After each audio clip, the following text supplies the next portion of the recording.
Motion in a plane के important topics की बात करें और हम बात करेंगे ऑर्डर वाइज, जो सबसे ज्यादा इंपॉर्टेंट टॉपिक है उसकी बात पहले करेंगे।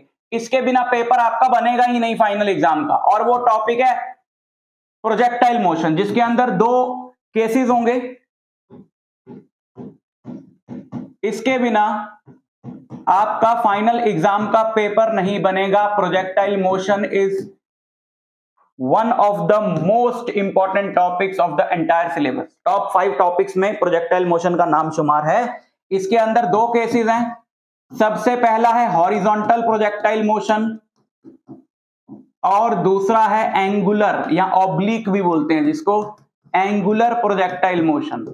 एंगुलर, ठीक है। एंगुलर प्रोजेक्टाइल मोशन क्या है? जैसे प्रोजेक्टाइल, हॉरिजॉन्टल प्रोजेक्टाइल मोशन के अंदर जैसे एक पर्टिकुलर हाइट से आपने एक बॉडी को थ्रो किया, वो बॉडी ये पाथ फॉलो करती हुई जमीन पे गिरेगी, तो उसकी रेंज निकालने का फॉर्मूला, टाइम ऑफ फ्लाइट निकालने का formula, at any instant velocity निकालने का फॉर्मूला, ये डेरिवेशंस है ना, ये डेरिवेशन बहुत ही ज्यादा इंपॉर्टेंट है, बहुत बहुत बहुत इंपॉर्टेंट है। लेकिन हॉरिजॉन्टल प्रोजेक्टाइल मोशन से भी ज्यादा इंपॉर्टेंट जो टॉपिक है वो है angular projectile motion. Most important, आप ये समझ लो 100% चांस है कि इस पे कोई ना कोई क्वेश्चन आपके फाइनल एग्जाम में होगा। लेकिन वो होगा कौन सा? सबसे ज्यादा तो डेरिवेशन का ही चांस है। 99% चांस है कि डेरिवेशन आएगा, नहीं तो न्यूमेरिकल आता है, लेकिन 1 या 2 नंबर का।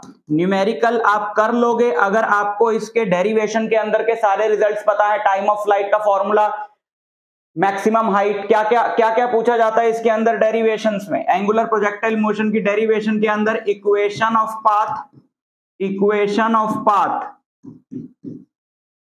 Time of flight, time of flight, ये सारे टॉपिक्स के वीडियोस आपको मेरे चैनल पे मिल जाएंगे, सर्च करके देख लेना अगर आपको कोई टॉपिक नहीं आता है तो। रेंज, रेंज के अंदर दो छोटे छोटे इंपॉर्टेंट कॉन्सेप्चुअल क्वेश्चंस बनते हैं। एक तो ये हमको बताना होता है कि अगर बॉडी को सेम वेलोसिटी से दो ऐसे एंगल्स पे फेंका जाए जिनका सम 90 डिग्री है, तो रेंज दोनों केसेस में सेम होती है, और मैक्सिमम रेंज का फॉर्मूला। ये दोनों चीजें साथ साथ नोट करते जाना, ठीक है। और टाइम ऑफ फ्लाइट हो गया, रेंज हो गया, maximum height attend, maximum height and instantaneous velocity. आप अगर लग रहा है आपको कि ये कौन से टॉपिक्स हैं या ये वाला इंस्टेंटेनियस वेलोसिटी हमको नहीं पता ये सब, तो आप सर्च कर लेना मेरे चैनल पे, आपको टॉपिक्स तो डिटेल में मिल जाएंगे। तो आप प्रोजेक्टाइल मोशन बिल्कुल भी छोड़ के नहीं जाओगे, बिल्कुल भी छोड़ के अगर आप गए, आप कम से कम 5 नंबर आपके फाइनल में आप कटा लोगे। प्रोजेक्टाइल मोशन के अलावा second important thing is the circular motion. लेकिन सर्कुलर मोशन से आएगा क्या? सर्कुलर मोशन से सबसे ज्यादा चांस है कि आपको डेरिवेशन आएगा सेंट्रीपिटल,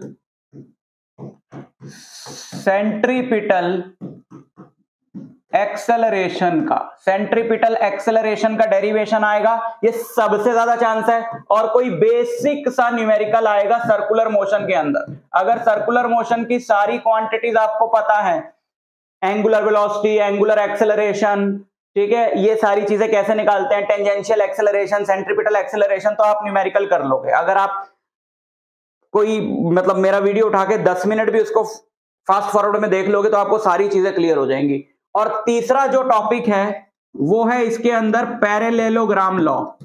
पैरेलेलोग्राम लॉ में